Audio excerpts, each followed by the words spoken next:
Meanwhile, let's turn to Pennsylvania. Starting off, excuse me.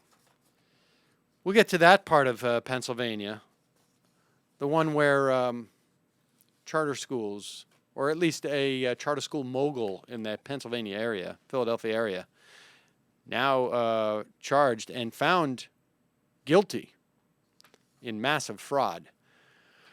But as we speak, a Pennsylvania court, the Commonwealth Court, are dealing with a lawsuit brought by the Pennsylvania ACLU, charging that a voter ID law violates the state's constitution of a guaranteed right to vote. This is following Monday's action by the U.S. Attorney General's Office, the Department of Justice, investigating whether the law violates the Federal Voting Rights Act. In the case of the Department of Justice, they want to know upon what basis the Republican Governor Tom Corbett declared that just 1% of residents lacked valid ID during the legislative debate over the law. This gets to the question as to whether or not the law has the intent or the function of disenfranchising the voting rights of minorities.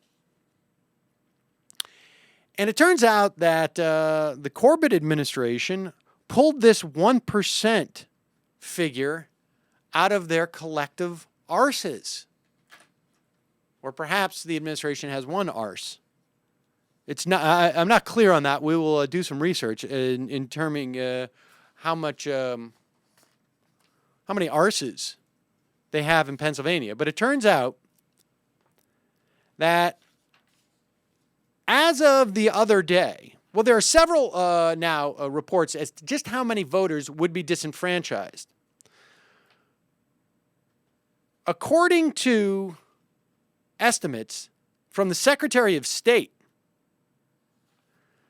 on July 3rd, the Pennsylvania Secretary of State announced that 758,939 registered voters in the state, or 9%, may not have Penn Department of Transportation IDs. In Philadelphia, 186, almost 187,000 registered voters were not found in the Pennsylvania DOT database, or 18%.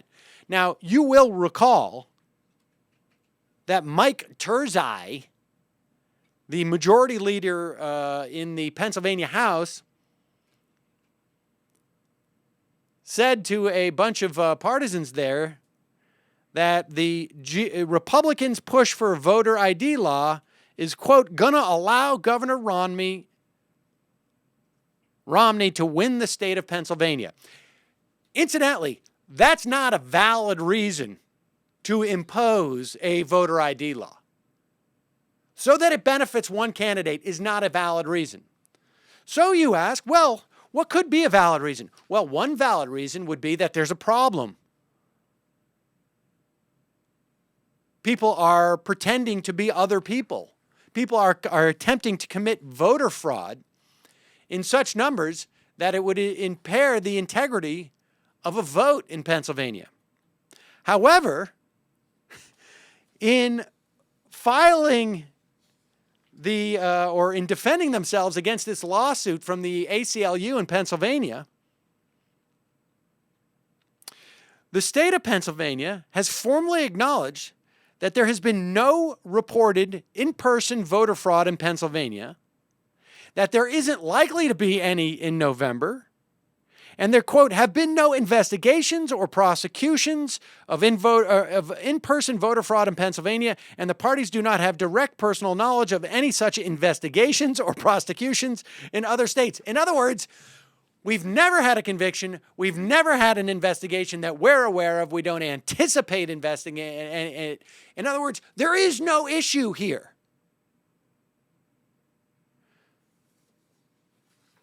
Now, I told you that the Secretary of State's initial numbers were 9% statewide, 18% in Philadelphia. Philadelphia, of course, is where President Obama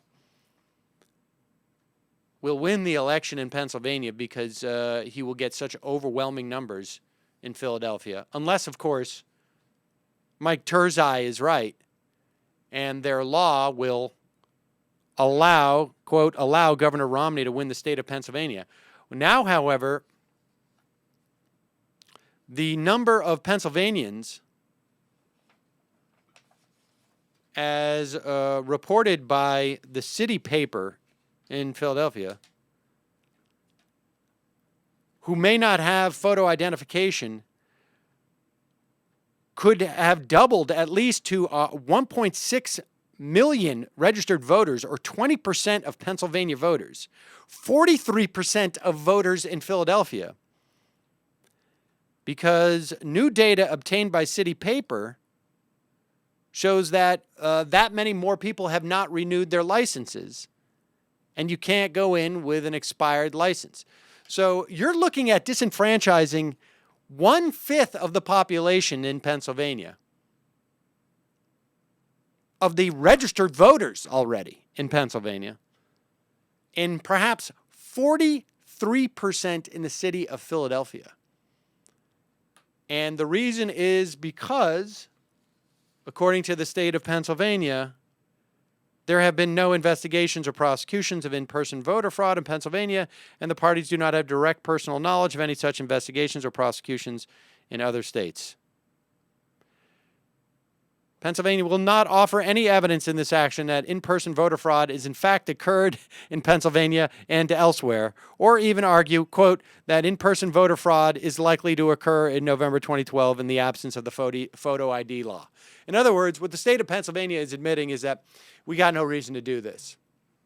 And it also appears that the Corbett administration sort of lied in terms of how many voters could be disenfranchised by this. So, America. Freedom on the march. Pretty stunning. Pretty stunning example of the cravenness of the Republican Party. And you'll note that we've got these voter ID laws across the country, 10 states, I believe. I think a judge in Wisconsin has ruled it against the Constitution in Wisconsin. You've got more voter purging going on in Florida. And I think Nate Silver at 538, the New York Times blog, has said that all these voting purges could be worth around 1.2% of the vote. So we shall see if the Republicans are successful in disenfranchising millions of people.